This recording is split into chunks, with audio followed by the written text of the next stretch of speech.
So that's a wrap for Andor, the Disney Plus series that in the Star Wars universe we knew 98% of the stuff that was going to happen, because that's Star Wars, where we paint in the little bits of the things we know and world build.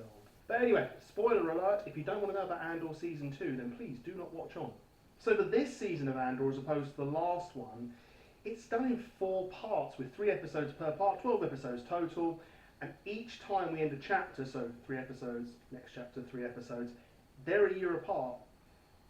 My first thought is that they seemed like they needed to rush this a little bit. Now, not too badly, but I'm guessing that before they actually did season 1 of Andor, they were planning 3 seasons. And from the off with this show, when we look at the themes of this, and sacrifice is a big theme. What do we start with? Hey, there's an Imperial sort of officer flight person that Andor's friends with, and he's like, hey, you know, don't worry about this, blah, blah, blah, blah. It's all worth it. And then what does he do? I don't know how to work the TIE fighter. Oh! And I get plucky rebels, you know, up against it. And you can do that quite easily, but literally didn't have a clue. And then went to a jungle bit, which, that was so boring. That was honestly, that was a trudge to get through. Like, the jungle turf war, the gang warfare that was going on with 2 sides that were equally as stupid as the other one. What did this do? So I wouldn't say it was Canto Blight level frustrating, but bad. But at least when we were on Mon Mothma's homeworld with her daughter's wedding, the day of her daughter's wedding. Because Star Wars traditions, right? Obviously they're not Italian American. Well, don't give them ideas, but they just literally go, what's traditional? Oh, we'll have an ancient language which everybody talks during traditional ceremonies, and we'll have some brightly coloured things, and there you go, tradition. Because everywhere's got to be like, the culture's got to be like 1,000,000 years old or something. But it's just, we're doing this dance in a different language, and we'll... It's like, there you go, tradition, Star Wars. But at least in that, when it came to sort of the after party, we got to see Mon Mothma and Luthen be like, so, your banker friend who's now threatening you because it's like, my investments haven't done very well, did you know that a rebellion within the Empire wasn't a very wise course for investment? He's basically threatening her, being like, I'm going to get my share, and Luthen's like, should we kill him? Which he inevitably does, and Mon Mothma's like, oh, I didn't realise it was quite that bad, oh, it's like...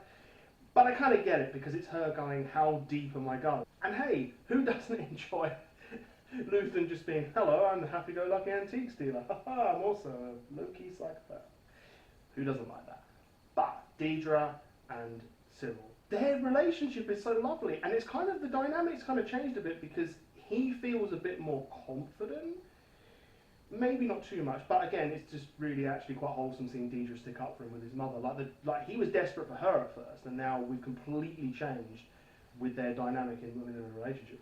But this is a theme through the series with them, where as it goes on, the power dynamic shifts. Everything shifts away from Deidre. Like, she was stress personified in season 1, and it don't get any better for her. So it's really cool seeing the ISB in there. Absolute pomp, and the fact that you can see that everybody involved in it is just a cog in the wheel. Like, by the end of it, you can just see how none of them matter, the machine moves on. But Deidre gets a big project. I mean, Krennic isn't part of the ISB, but he's giving her a project to work on what we know as the Death Star. But even as it looks like she's getting a promotion, like, you know this isn't great, because the whole Gorman thing. And by the way, Gorman, like that thing in the sort of Nazi room where they're discussing what to do with them, that video where they're like, huh, Gorman, come here, boys, you know, dig for victory. It doesn't fit in Star Wars at all. It just felt totally out of place to me. I did feel like throughout the series that they were alluding to the Emperor making an appearance, like a small one.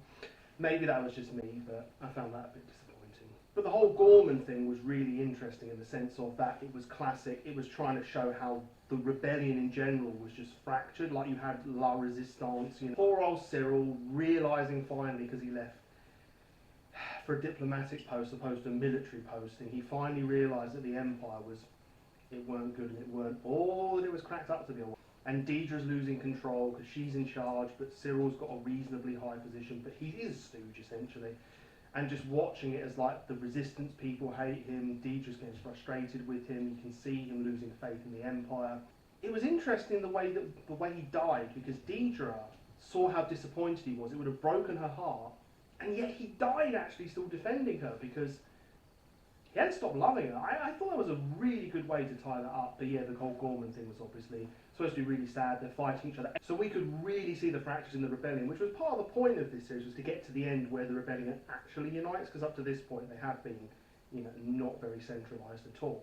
La Resistance and Gorman, that is a clear, you know, they're not also very well trained as well, because at least with Saw Gerrera, even when he's huffing whatever gas leak that he's doing, he knows what he's doing, and his men are highly trained. Luthen obviously is doing his thing, but his stuff does actually lead to useful things, and it leads them literally knowing about the Death Stars. But you see the fractures, and eventually obviously we get to Yavin, where it's all sort of coming together, except for Saw Gerrera stuck in Jedha. Nothing bad will happen there in Rogue One. By the way, how effective was Partizek and the ISB, like, oh yeah, and the whole cogs turning again, because at the end he gets the whiskey and the revolvers. But yeah, it's nice seeing them in their pomp, just manipulating and taking out the Gormans with their crisis PR team military super effectively. I did really enjoy as well in the fourth part seeing the Senate and seeing how you saw a bit more of the building. You just got more of a feel than you did in the prequels. Like, it just, yeah, I know there was the tension, and I know they're obviously building up to Mon Mothma doing a big speech. How the hell was Bail Organa not caught for being a rebel? That was a bit dumb. Like, really? I cede my time. Oh, I couldn't possibly have known she was going to say that. No, I'm being seen in rebels or dodgy people or whatever. I simply go and see the most pro-imperial people. Oh, Emperor Palpatine. But yes, I'll be voting for him. No votes? Oh, that saves a bit of time, doesn't it? The heist with Mon Mothma, that was entertaining, but two heists in that part, or even just the season, just that part, maybe that was a bit overkill. But we tied it all up. I mean, Luthen's ending was perfect about him and Deidre's confrontation. It was tense. How stupid was she to realise that he wouldn't just kill himself when you're dealing with that man? You might not have known it was that man for a long time, but you know what he was like. That was a good confrontation at the end, and you know, the fact that Claire had to kill him was perfect, or just let him die, because he was pretty much a vegetable. He only would have been tortured if he survived.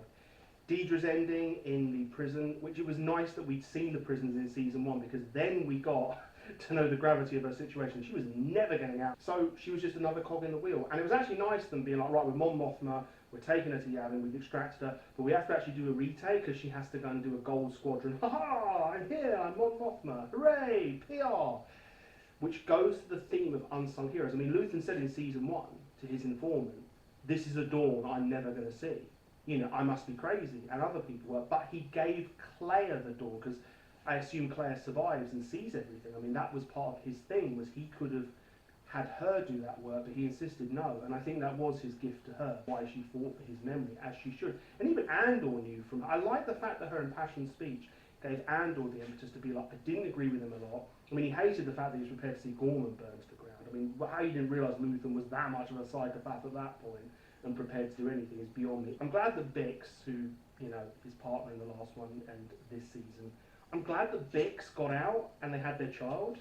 Well, he didn't know they had the child. She was smart, but as I said, it plays the theme of unsung heroes, and obviously Andor is going to be one. I mean, he kind of was at this point, but he was really by the end of Rogue One, and this goes up to the seconds before, I mean, literally minutes or even hours before Rogue One, so it's a bit of a theme from, you know, Star Wars Episode 4, carries on straight from Rogue One. Also, just the final thing, K2SO knowing Andor for one mission before they go off and do Rogue One, I thought he had more of an established relationship, but clearly not. Well, that was the end of Andor. The best political drama that they've done in regards to Star Wars, so it was enjoyable. But it's frustrating because you know they can make good stuff and they can move the story forward, but at least it wasn't The Acolyte. Good premise, but bad show. But there we go. But did you enjoy it? Maybe you didn't enjoy it. What did you think? I'd like to know. Please comment, like, subscribe, ring the bell, and until next time, thank you very much. I'll see you later.